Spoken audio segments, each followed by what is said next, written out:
I never thought a simple lunchbox could change everything.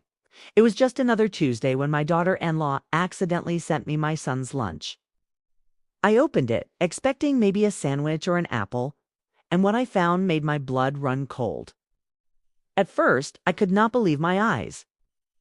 How could someone I trusted so blindly betray me like this? And yet, there it was, proof of secrets, lies, and manipulation that had been hiding right under my nose. I knew immediately things would never be the same again. What I did next would shock everyone, and they deserved it. My name is Maria, and I am 42 years old. I have lived in this quiet suburban neighborhood for more than 20 years. My life has been simple, orderly, and full of love for, at least I thought it was. My husband and I raised our son, Ryan, to be kind, respectful, and thoughtful. He is 21 now, the pride of our family, the center of everything I have ever worked for. My daughter-in-law, Jessica, married Ryan a little over 2 years ago. She seemed sweet at first, polite, eager to fit in. I wanted to like her. I wanted to trust her. But there was always something just a little off. I cannot describe it precisely, but my instincts never fail me. She had a way of smiling too easily, laughing at jokes that were not funny, and speaking in tones that could make even the kindest comment feel like a judgment. I noticed the small things at first. A borrowed sweater that never returned. A comment about my cooking that felt sharper than necessary. The way she subtly undermined my authority in conversations about Ryan, I brushed it off. I told myself I was imagining things. I told myself I should be grateful that Ryan had found someone who appeared loving and kind. But the suspicion never fully left me, and that suspicion would grow louder with time. Then, one Tuesday, everything changed. It was a normal morning. The sun was streaming through my kitchen windows, birds chirping outside, and I was preparing breakfast. I had just returned from dropping Ryan at work when the doorbell rang. It was a small delivery from Jessica.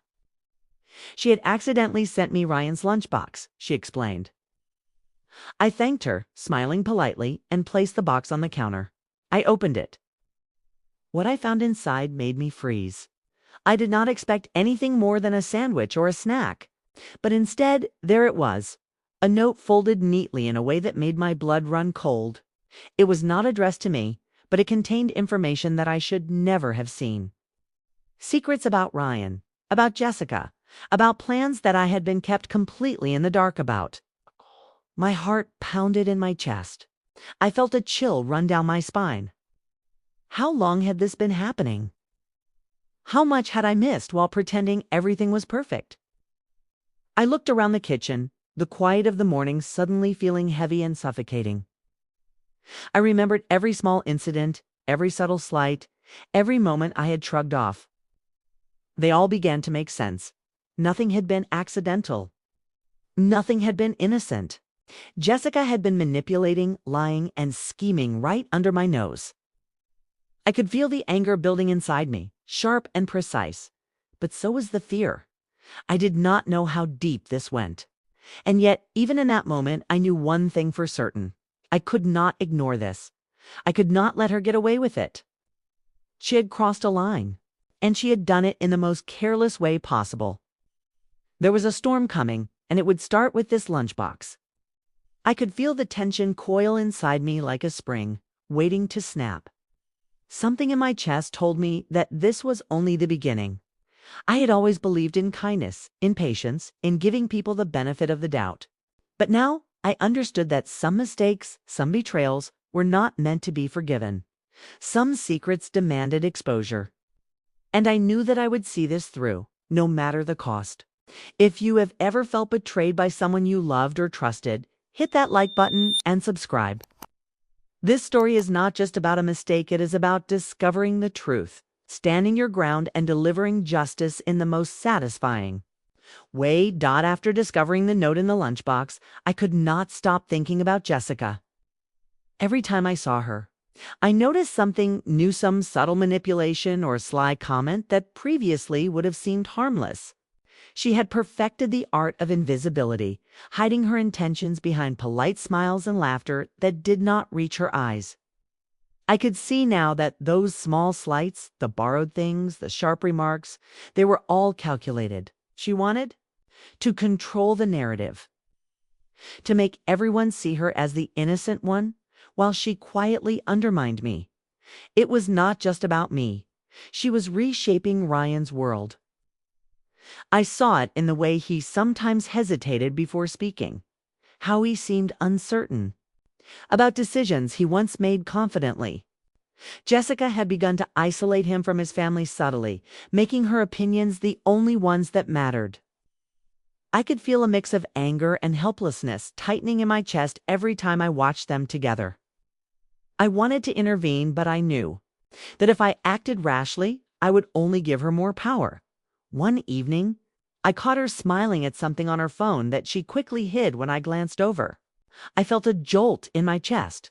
Was this another secret? Another plan I had not yet uncovered? My suspicion flared into certainty. She had been manipulating more than just small things. She had been shaping our lives, and I had been blind. The unease I had felt for months now erupted into a storm I could no longer ignore. I began watching more carefully. Every visit, every casual comment, every laugh she forced, I recorded in my mind. She had a way of twisting words, of making herself the victim in every small conflict. I remembered last Thanksgiving when she had criticized the way I cooked the turkey in front of the entire family, then later told Ryan I had overreacted. I had dismissed it at the time, telling myself I was being sensitive, but now I saw it. Clearly, it was part of a pattern, a strategy to undermine me. The tension inside me grew heavier each day. I could feel it pressing against my chest, making it hard to concentrate. I found myself replaying moments over and over, searching for hidden meanings, trying to uncover the full extent of her deception. Each discovery made my pulse quicken, but also fueled a cold determination. I could not let her win. I would not allow her to take control of my family or my life. Even my husband began to notice my unease, though I carefully masked the truth. I could feel Jessica watching me, always calculating, always testing. She did not know that I had seen the note in the lunchbox. She did not know that I had begun to piece everything together, but I knew I had to be careful. One wrong move, and she would sense my suspicion. One slip and the advantage would be hers. I realized then that this was no longer a battle of words. It was a psychological chess game. Every glance, every gesture, every conversation became a potential battlefield. And I had decided that I would not retreat. I would study her, understand her, and when the time came, I would strike in a way that she would never forget. The tension built inside me like a storm gathering strength, and I knew that soon the quiet, orderly life I had once known would shatter in the most satisfying way possible. I reached a point where I could no longer ignore the truth. The unease that had been simmering for months boiled over into a storm I could feel in my bones. Every interaction with Jessica, every forced smile, every laugh that did not reach her eyes felt like a personal attack. I could feel my chest tighten, my hands trembling slightly, and my mind racing with a mix of anger, betrayal, and a need for justice that could not be denied. I realized that this was no longer a matter of family, harmony, or polite confrontation. This was about reclaiming control of my life, of my son, of the dignity that had been chipped away slowly over time. The lunchbox incident was the spark, but it was not the full story. I began replaying every conversation I had with Jessica, every subtle slight, every manipulation. I remembered the way she had criticized my decisions, subtly turning Ryan against me. I remembered the way she had laughed at my discomfort during family gatherings, the way she had made me doubt myself without me even realizing it. All of it had been deliberate. All of it had been calculated. And now I could no longer stand by and do nothing. I sat in the kitchen one night, the note from the lunchbox lying before me, and I felt a cold clarity settle over my thoughts. I would not confront her blindly. I would not let my emotions betray me. I needed a plan, a strategy, something precise that would expose her for what she truly was while protecting my family and myself. The idea of revenge was no longer a distant thought, it became a mission. A mission that would demand patience, observation, and careful execution. The tension inside me was almost unbearable. My pulse raced every time I imagined confronting her, every time I thought about what she had done. I felt the anger in my veins, sharp and hot, but I also felt a strange exhilaration. Finally, I had a focus. Finally, I had a way to turn the power back in my hands. I could almost see the moment in my mind. Jessica's smug expression fading as she realized that she had underestimated me. I began taking notes, cataloging every incident, every lie, every manipulation. I reviewed texts and emails, paying attention to small details she had overlooked. I noticed patterns, connections, and inconsistencies that revealed the full scope of her deception.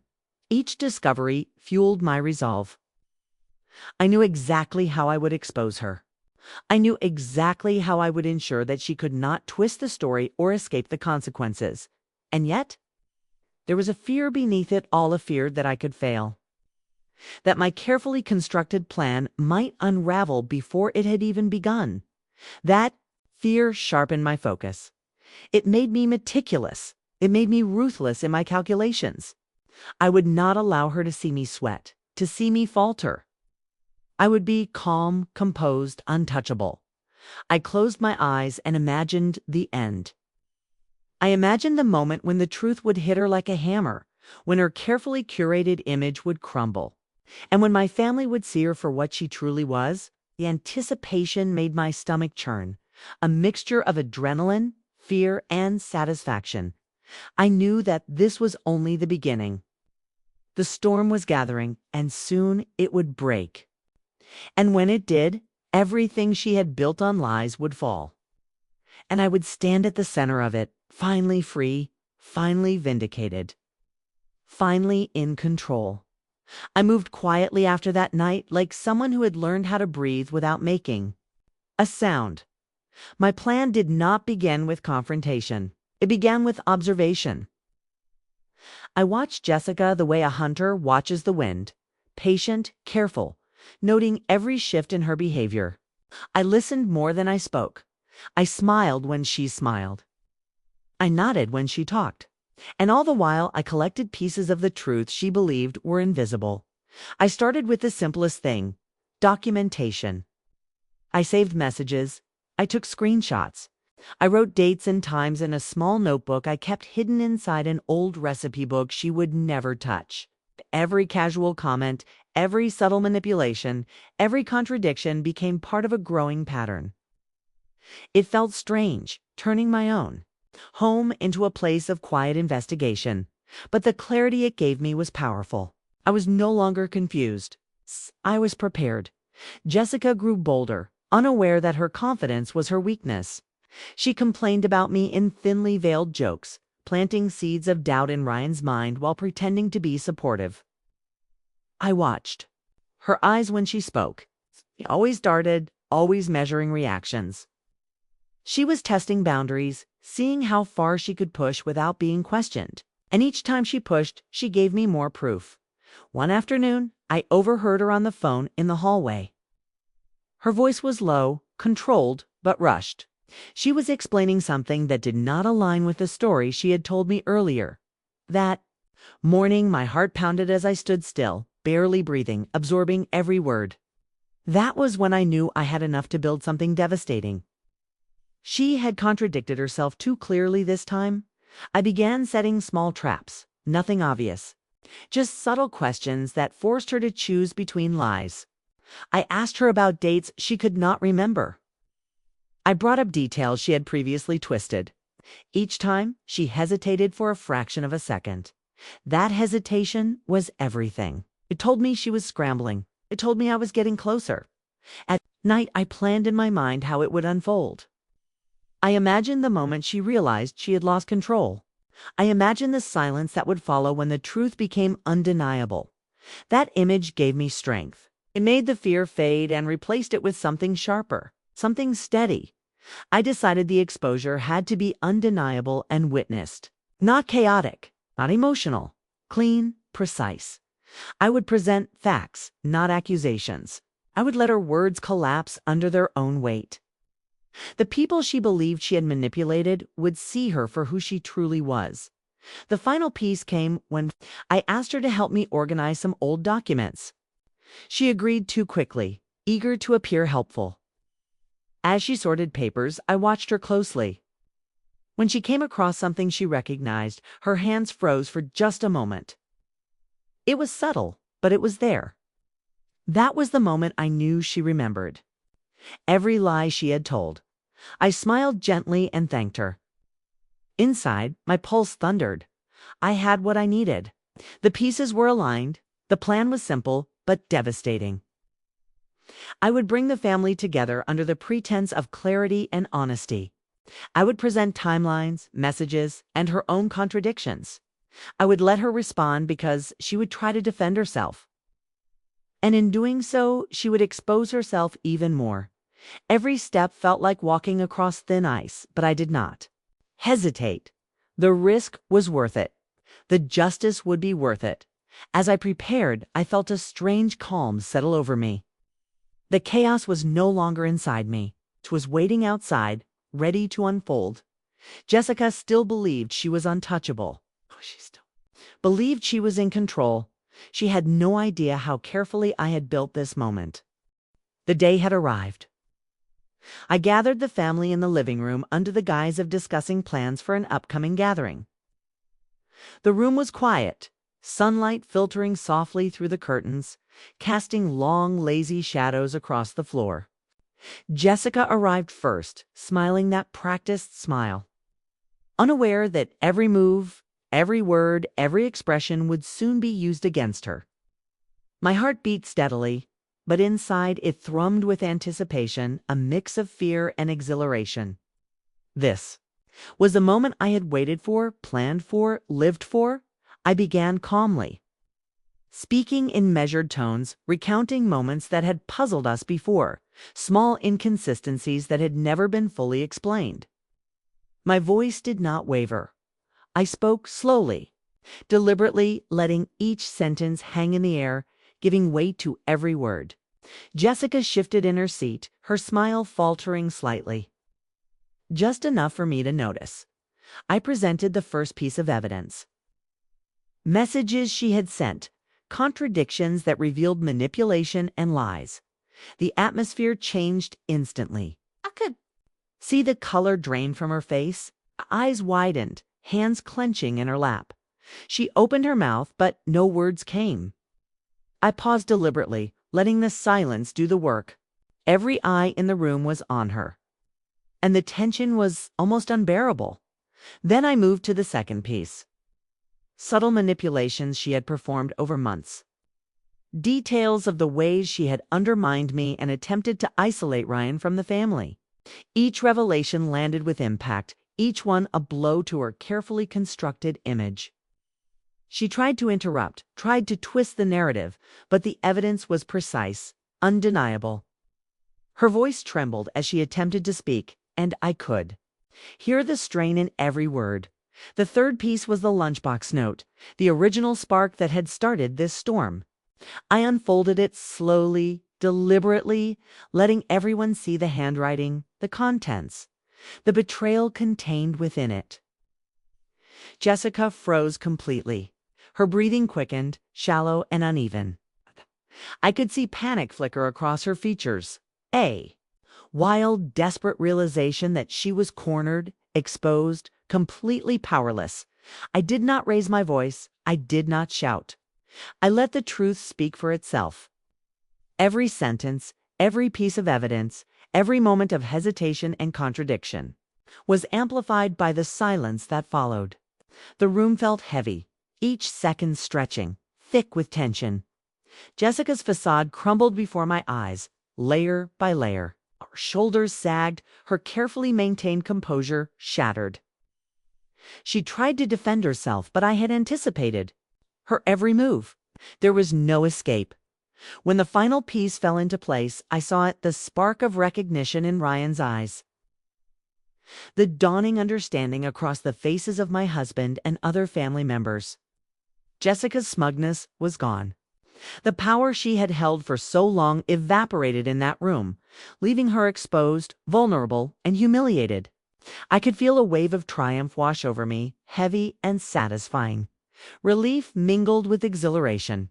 I had been right. I had been patient. I had been precise. And justice had been served. I leaned back slightly, letting the weight of the moment settle. My body relaxed for the first time in months. My hands were still trembling, but it was the tremble of victory. My chest felt lighter, my mind clear. I had taken control of my life again. I had reclaimed my dignity, and I knew that no one would ever doubt me again. The silence lingered for a few seconds longer, then a gentle, almost reverent quiet replaced it. I watched Jessica shrink into herself, the very image of someone who had underestimated me one too many times. I let myself breathe fully and completely, finally free of the storm that had raged inside me for months. I had waited. I had watched. And now, at last, I had won. The house was quiet after the confrontation. The storm had passed, leaving an almost surreal calm in its wake. I sat in the living room, the sunlight streaming through the windows, and allowed myself to breathe. For months, tension had coiled inside me, tightening my chest, twisting my stomach, keeping my mind restless and anxious. Now that tension had melted away, leaving only clarity and a deep, abiding satisfaction. I had faced betrayal, I had faced fear, and I had emerged victorious. I thought about Jessica, about the way she had underestimated me. She had believed that kindness, patience, and silence were weaknesses. She had assumed that I would remain passive, that I would let her manipulate and deceive without consequence. She was wrong. Every careful observation, every note I had taken, every calculated step had been for this moment. The look on her face when the truth hit her was a memory. I would carry with me a reminder that intelligence and patience are as powerful as anger. I also reflected on my family. Ryan had been confused, caught between loyalty and the subtle pressure she had applied. Now he understood. He saw the manipulation, the lies, and the damage that had been hidden from him. My husband, too, had witnessed the truth unfold. I could see the relief in their eyes, the way they finally recognized what I had known all along. It was not just about exposing Jessica. It was about protecting the people I loved, about reclaiming the harmony and trust that had been threatened. In those quiet moments, I realized something essential. The most satisfying revenge is not reckless or impulsive. It is deliberate. It is measured. It is precise. I had acted with intention, and the outcome had been undeniable. There was no question of guilt or innocence. There was no doubt. Justice had been served in the purest form, through truth, through patience, and through strategy. I also understood the value of vigilance. Betrayal does not always announce itself with grand gestures. Often it is subtle, hiding in small manipulations, half-truths, and carefully concealed actions. I had learned to trust my instincts, to observe, to analyze, and to act when the moment was right. I had learned that patience is not weakness. Patience is power, and power, when wielded correctly, cannot be ignored. As I looked around my home, I felt a deep sense of peace. The quiet was no longer oppressive. It was restorative. The sunlight felt warmer. The air felt lighter. I had reclaimed my space, my dignity, and my authority. I had proven to myself and to everyone else that I would not be underestimated, that I would not be deceived, and that betrayal would not go unanswered. And yet, even in this victory, I knew that life would continue. There would be challenges, there would be new conflicts, and there would always be people who tested boundaries. But I was ready. I had learned to see clearly, to act decisively, and to protect myself and those I love. The storm had passed, but the lessons it carried would remain with me forever. I was stronger, I was wiser, and I was finally free. If this story gave you chills, hit that like button. Share your own story of betrayal or revenge in the comments. And subscribe for more gripping tales of justice, patience, and triumph. Do not forget to turn on notifications so you never miss a story that proves sometimes the quietest person is the most powerful.